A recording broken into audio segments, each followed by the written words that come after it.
人形を使って説明します。顔の歪みがなぜ起こるのか気になっていたらこの動画を参考にしてください。今日も動画をご覧いただきありがとうございます。目の大きさが違う、口元の歪み、鼻の歪みとね、そういった顔の歪みに対してなぜそんなことが起こるのかということをね、この動画で説明します。まず顔の歪みというのは、顔だけの歪みの場合は噛み癖がメインになります。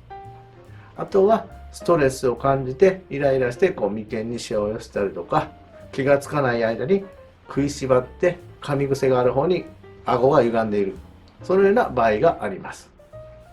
その他には体の歪みが顔を歪めます。顔の歪みが姿勢から来るというのは関係がないように思いますが、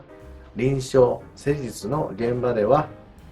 片方の筋肉のこりが顔の同じ側の筋肉を硬くしたり歪ましていることがほとんどなので、僕は関係があると思います。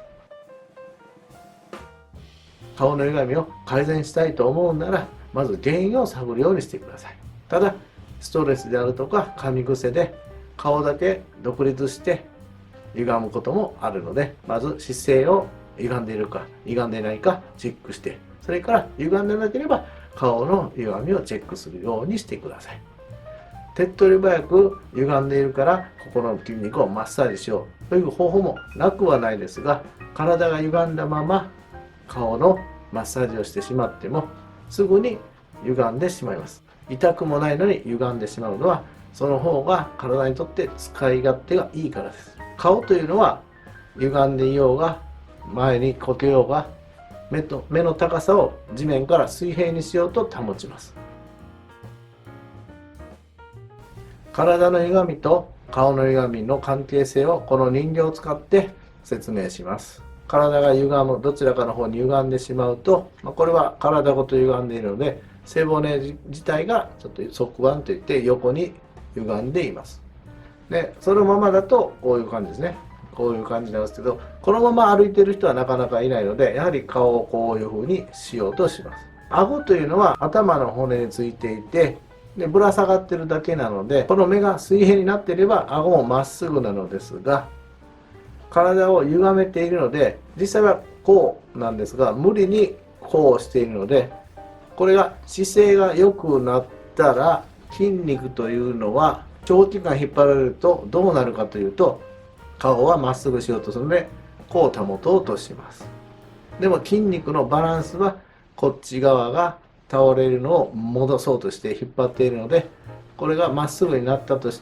てもですよ、背骨をまっすぐにしたとしても筋肉の緊張だけはこっち側がギュッと頭から首を引っ張っていることになります。でこれが一時的にこうしてこうしてね動いても短時間であればそんなに影響はありませんが、知らず知らずのうちに少しずつ歪んでくると体の筋肉が癖づいてしまいますので、この力を入れているのが当たり前になってしまいます。だから姿勢を良くしたとしても筋肉が硬い状態のはそのままになってくることが多いので、絶えず顔の筋肉も引っ張られます。顔の筋肉が引っ張られると、このもともと上げ下げする働きがあるまぶたなどは引っ張られるだけでこのように下に下がり気味になります。次に顎ですが、顎は先ほど言いましたように頭の骨からぶら下がっているだけなので、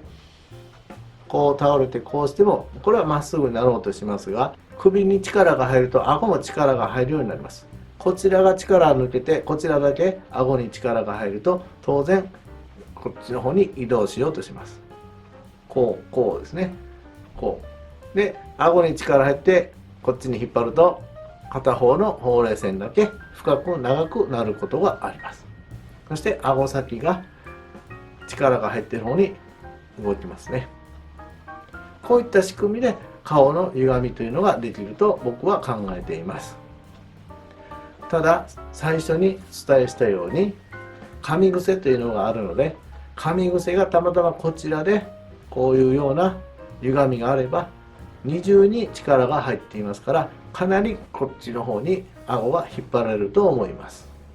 逆の場合もそうですね。噛み癖があって体がこっちに歪んでいる、そしてこうしようと自分でね調整しているとこっちの筋肉が引っ張られるので、二重にこの辺りに力が入るとどうしても噛み癖が強くなってこっちの方に引っ張られる傾向がとても強くなります。次に猫背ですが、猫背というのは当然前に出るんですね。前に出てこの顎前に出ます。前に出るということはしゃくれてなくても顎というのはこういう風な感じで使われていますので、どうしても筋肉バランスというのが変わっていきます。で、顎が出たら顔が少しのっぺりになる傾向が強いです。頬が発達している方は顎の移動というのは目立ちませんが、姿勢が良い状態よりものっぺらの顔になりがちです。筋肉に力が入りにくくなるので顔の表情というのが垂れてきやすくなります。以上のことから体の歪みが顔を歪ませたり表情を変えていくことがありますので、まず姿勢を整えることから始めてください。体がまっすぐで噛み癖が強くて歪む場合もありますが、ストレスが強い方、いろいろなことを我慢し続けている方ほどぐーっと知らない間に歯を食いしばっているので、歪みがあれば歪みを強くしますし戻りにくくなっていますから、姿勢を良くして体への筋肉への負担をコントロールできますから、顔の歪みを整えるのはまず最初に姿勢を整えることから始めてください。その意識をあなたも持っていただけたらと思います。今日の動画の内容が役に立った、参考になったと思ったら評価とメッセージをお願いいたします。